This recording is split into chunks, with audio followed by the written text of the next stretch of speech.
চিলমারীর সংস্কৃতির সাথে অঙ্গাঙ্গিভাবে জড়িয়ে আছে চিলমারী অষ্টমীর মেলার ইতিহাস। রাম রহিমের সত্যিকারের চারণভূমি এই চিলমারী। ধর্মীয় দিক থেকে অষ্টমীর স্নান হিন্দু সম্প্রদায়ের হলেও শুরু থেকেই এই মেলাটি জাতি, ধর্ম, বর্ণ নির্বিশেষে পরিণত হয়েছে এই জনগোষ্ঠীর মিলন মেলায়। মূলত চিলমারীর অষ্টমীর মেলা হিন্দু সম্প্রদায়ের একটি তীর্থস্থান। ১৯৪৫ সালে মনতোলা নামক নদীর উপকূল ঘেঁষে এই মেলাটি হতো। এ সময় এখানে ছিল চিলমারীর প্রাচীনতম নৌবন্দর।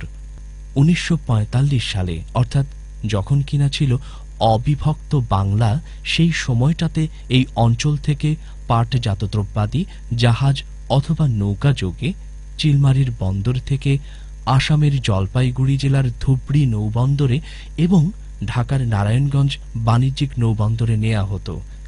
ওই সময়টাতে চিলমারীর অষ্টমীর মেলাতে যারা স্নান করতে আসতেন তাদের বিরাট অংশই আসত আসামের বিভিন্ন এলাকা থেকে। ওই এলাকা থেকে পুণ্যার্থী ছাড়াও আসত প্রচুর জটাধারী সাধু সন্ন্যাসী। এছাড়াও তদানীন্তন পূর্ব বাংলার রংপুর, দিনাজপুর, ঢাকা সহ বিভিন্ন এলাকা থেকে পুণ্যার্থীরা জিপ, মোটর গাড়ি যোগে আসত। তবে দূর দূরান্তের পুণ্যার্থীরা বেশিরভাগ ট্রেন যোগে মহকুমা শহর কুড়িগ্রামে আসার পর গরুর গাড়িতে করে চিলমারীতে আসত। প্রতি বছর চৈত্র মাসের শুক্লপক্ষের অষ্টমী দিনে এই মেলাটি হয় বলে মেলাটি নামকরণ করা হয়েছে অষ্টমীর মেলা। যমদগ্নি ছিলেন একজন গুণী ঋষি। তার নিবাস স্থল ছিল বগুড়ার মহাস্থানগড়ে।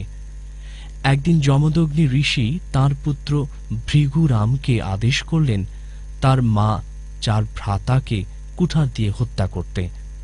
পিতার এহেন অমানবিক নির্দেশ শুনে ভৃগুরাম কিংকর্তব্য বিমূঢ় হয়ে গেলেন। কিন্তু কিছুই করবার নাই, পিতৃ আদেশ পালন করতেই হবে। অবশেষে ভৃগুরাম মা ও চার ভ্রাতাকে হত্যা করল। কিন্তু এ কি, কুঠার তো আর হাত থেকে পড়ছে না। ভৃগুরাম তখন পিতার চরণে লুটিয়ে পড়ে কাঁদতে লাগল। পুত্রের কান্না দেখে পিতার মন শীতল হল। ঋষি মৃত মাতা ও চার পুত্রকে জীবন দান করলেন। কিন্তু মাতৃ হত্যা করার পাপে ভৃগুরাম অভিশপ্ত। অভিশাপ মোচন না হওয়া পর্যন্ত কুঠার হাত থেকে খুলবে না। অবশেষে পাপ মোচনের জন্য পিতৃ পরামর্শ ওই কুঠার হাতে নিয়ে সমস্ত পীঠস্থান ভ্রমণ করতে হবে এবং ভ্রমণ শেষে যেতে হবে কৌশলের বিষ্ণুদশা নামে পরিচিত দ্বিজের নিকট।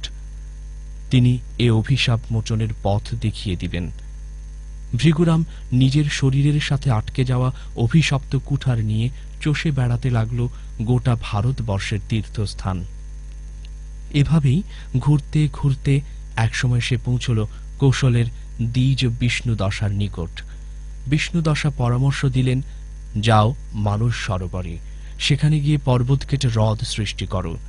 যেদিন তুমি হ্রদ কেটে সেই জলে স্নান করতে পারবে সেই দিনই তোমার মুক্তি। ভৃগুরাম ছুটে চলল মানস সরোবরে। বিরামহীন পর্বত কেটে একদিন ব্রহ্মপুত্র হ্রদ সৃষ্টি করল, আর সেই জলের স্রোতে ডুবে গেল ভৃগুরাম।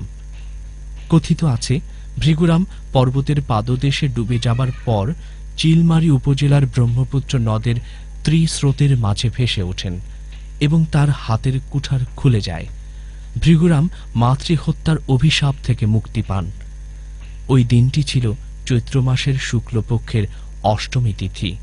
সেই থেকে হিন্দু ধর্মের মানুষজন জীবনের সকল পাপ মোচনের জন্য প্রতি বছর নির্দিষ্ট এই দিনটিতে ছুটে আসেন চিলমারীতে। ব্রহ্মপুত্রের ভাঙনের কারণে বারবার মেলাটি স্থানান্তরিত হলেও বর্তমান রমনা নদীর ঘাটে মেলাটি অনুষ্ঠিত